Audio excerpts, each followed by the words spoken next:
Ok. Il y a quelqu'un qui est brutal ici, hein. Blaireau, tu retiens ton souffle. Ouais. Quelqu'un dit ici, il faut qu'il tue son oncle.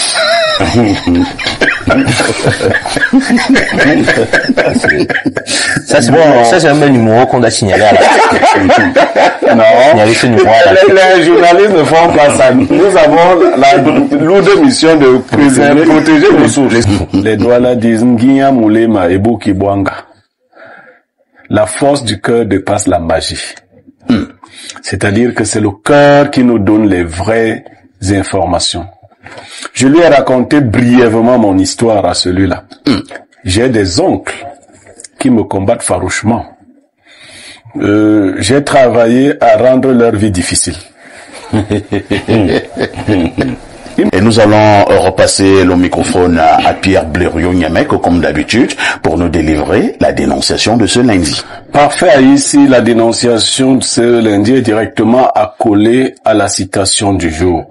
En fait, c'est l'histoire qui m'a été narrée qui m'a inspiré la citation.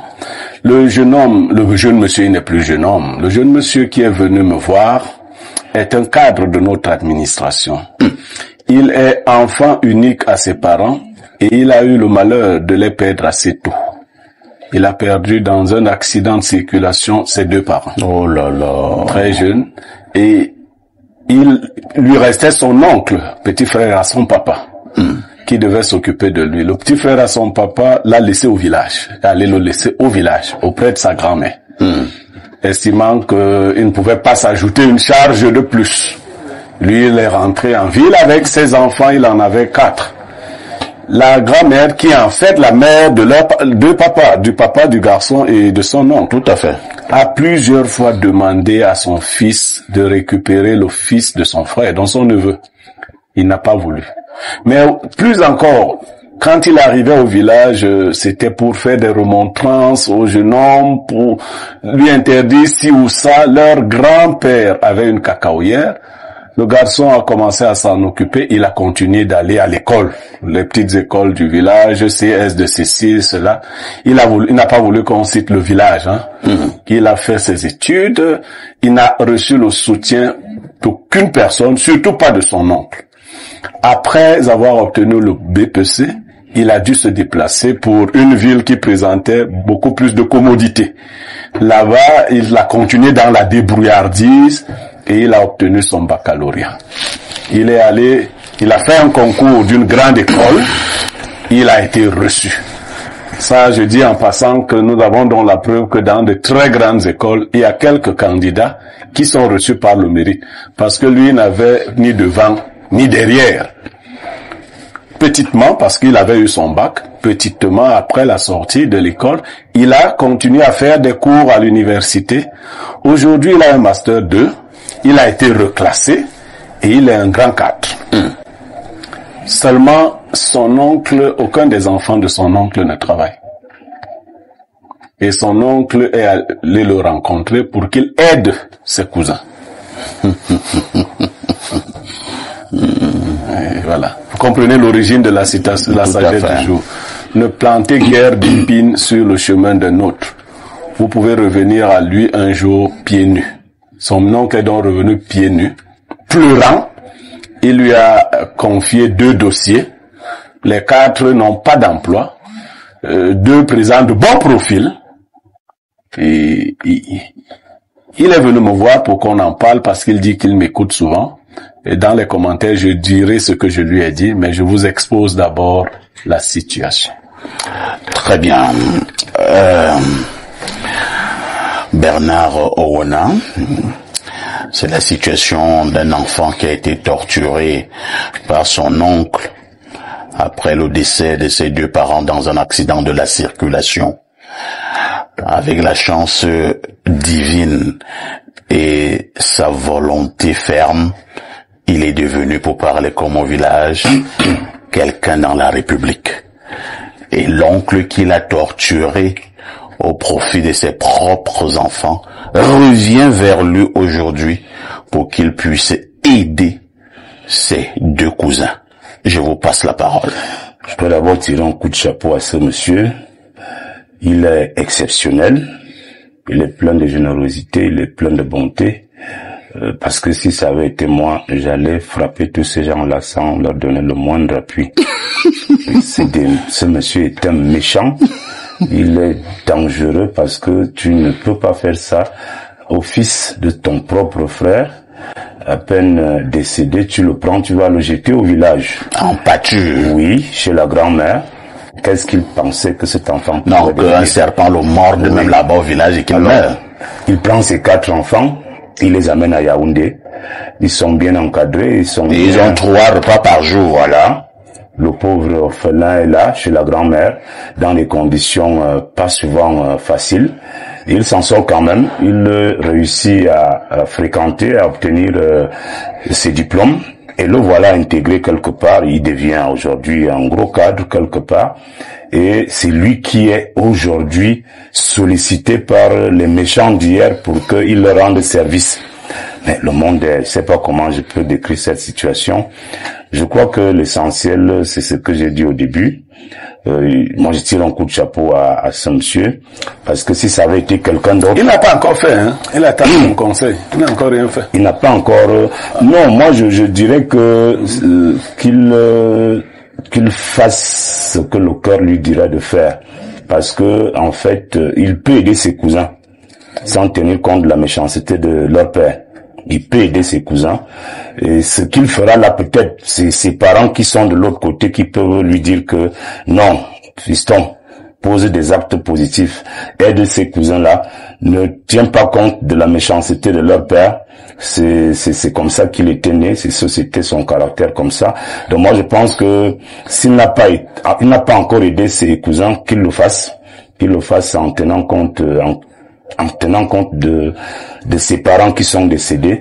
Mais là, vous êtes en train de vous contredire. Je suis obligé de me contredire parce que la dénonciation même est très compliquée pour ne pas se contredire. C'est-à-dire que si tu analyses le problème sur un aspect, tu prends un autre aspect, tu vas te contredire absolument. Mais je dis, si ça avait été moi, j'aurais pris d'autres mesures, mais malheureusement, c'est pas moi. Moi, je lui dis, fais comme ton cœur te dit. Bon, si ça avait été toi, tu allais faire quoi? Je n'allais pas les aider. Puisque vous m'avez abandonné au village, seul, face à mon destin, je me suis débrouillé, j'étais traumatisé, je pleurais, orphelin. Après, je deviens quelque chose. Et vous revenez me demander. La cacahuète même qui était là-bas, là, je veux même l'entretenir. Voilà, encore tu me mets mal à l'aise. Donc, je dis, si ça avait été moi, mais maintenant, puisque le monsieur s'il en parle à Blériot, c'est parce que certainement, il habitait par un bon sens. Il voudrait aider cette famille. Donc, je préfère lui dire de le faire, d'aider cette famille, de ne pas tenir compte de tout ce qu'il a enduré par le passé.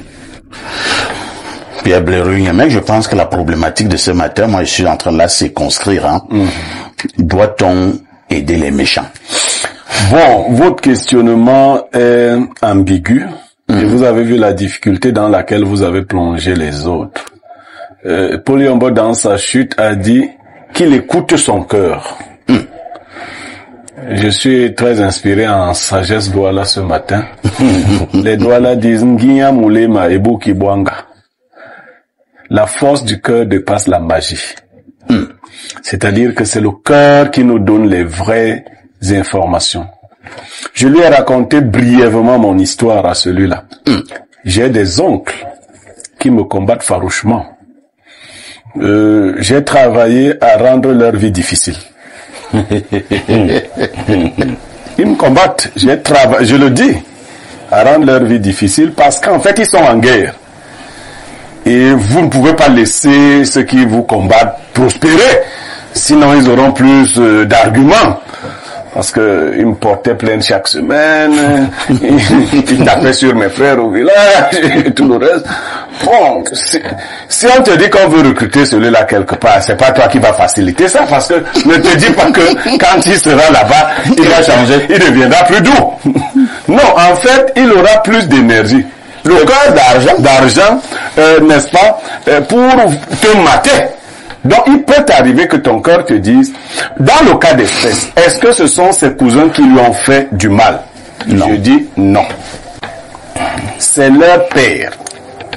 Pourquoi disons-nous ce vieux proverbe? Les pères ont mangé les raisins verts et les dents des enfants ont été agacées. C'est l'âme qui pêche qui doit subir. Moi, mes oncles que je combats, leur père qui était mon grand-père m'a fait du mal. Il a fait du mal à mon grand-père. Il a fait du mal à ma mère. Ils ont pris la même voie que leur père. C'est pour cela que Esaïe me dit de les traiter comme je devrais traiter leur père. Vous comprenez? C'est-à-dire que parfois ici, si tu as un oncle qui t'a fait du mal, si tu vois que ses enfants prennent la voie contraire, parce que ça arrive, que les enfants ne suivent pas les voies de leur père. Quand vous êtes enfant, votre père refuse de prendre son neveu. Vous avez quel pouvoir pour lui dire prends? Aucun. Alors, il y a des enfants qui observent que leur papa est méchant. Mais ils ne peuvent rien. Ils peuvent rien. Mon père est méchant. Moi, je vois que mon père n'est pas un type bien. Bon, maintenant, il y a des enfants qui ont tellement le sang de leur père et de leur mère qu'ils accompagnent leurs parents. Si tu as habité dans la famille des uns, tu vas te rendre compte qu'il y a des enfants qui te font les mêmes choses que te font leurs parents. Mais il y en a qui contestent. Il peut en avoir qui contestent. Donc, c'est là où le choix de son cœur intervient. En fonction de l'intuition qui lui viendra. Pourquoi je réponds à votre question de cette autre manière? Vous dites, est-ce qu'il faut aider les méchants? Le rôle des méchants, c'est quoi être même méchant? Être méchant, c'est souhaiter du mal aux autres. Tout à fait. Mais répondre aux actes des gens, c'est pas ça la méchanceté. Vous comprenez? Si quelqu'un vous frappe, vous le frappez. Oh, moi, je sais pas. Si on vous raconte que c'est la méchanceté, c'est pas la méchanceté. Parce qu'il faut qu'il sache ce que c'est que frapper sur les gens. Des fois, on dit dans la Bible, si quelqu'un te frappe sur la joue gauche, montre la joue droite. Mais tu ne connais pas la puissance de sa femme au niveau de la joue droite. Il peut t'arracher toutes les dents de la femme. Non, mais je crois que son cœur va lui dire. Mais par contre, ce que je lui ai dit pour son oncle, c'est de le tenir à bonne distance. Parce que ma théorie sur le cas ne change pas. Les méchants demeurent méchants. Cet oncle-là, lui, il est au dépourvu aujourd'hui, c'est pour cela qu'il sollicite son neveu. Mais son cœur n'est pas bon. Tu peux l'aider, et aide les cousins si ton cœur te dit de le faire. Mais l'oncle là, le recevoir chez toi jamais. Il faut même pas qu'il sache où tu habites. Comme il a découvert le bureau, ça s'arrête là-bas. Et tu donnes même des consignes. Faut pas qu'il vienne dans ton bureau tout le temps. S'il veut une aide financière, il t'écrit. Tu peux lui faire un transfert. Vos contacts doivent rester ce qu'ils étaient avant. C'est comme ça. Mais si tu lui fais un transfert, ça veut dire que votre relation a évolué. Parfois, on fait des transferts même à des gens qui nous ont fait beaucoup de mal. Moi, je connais une personne qui a tenté de m'assassiner. À l'hôpital, je lui ai envoyé un transfert. À ce moment-là, je lui ai dit que tu vas pas mourir facilement comme ça. Il faut que tu vives. Et tu connais une autre personne que j'ai sauvée de la mort 3 fois, qui aujourd'hui tente d'avoir ma peau. Si elle retombe là, parce qu'elle a l'habitude de tomber, je vais la soigner. Très bien.